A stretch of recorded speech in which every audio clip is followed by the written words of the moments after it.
மாம அடிச்சானோ மல்லியப்பூ செண்டால, அத்த அடிச்சானோ அல்லிப்பூ செண்டால. யாரடிச்சா சொல்லி எழு, நீரடிச்சா நீர் விலவாய்.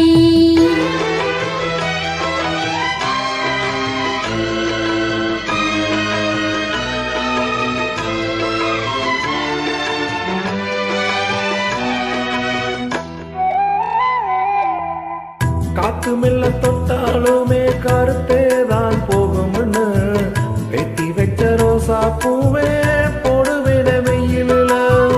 காத்து மெல்ல தொட்டாலுமே கருத்தேதான் போகும்னு வெட்டி வச்ச ரோசா பூவே போடுவேன வெயிலில. சங்குக்குள்ள அடங்கிடுமா கங்க நதி நீரு, சங்குக்குள்ள அடங்கிடுமா கங்க நதி நீரு. சந்திரனு கலங்க முன்னு சொன்னது தனமூரு, ஆரங்கும் தானுறங்க ஆறு கடல்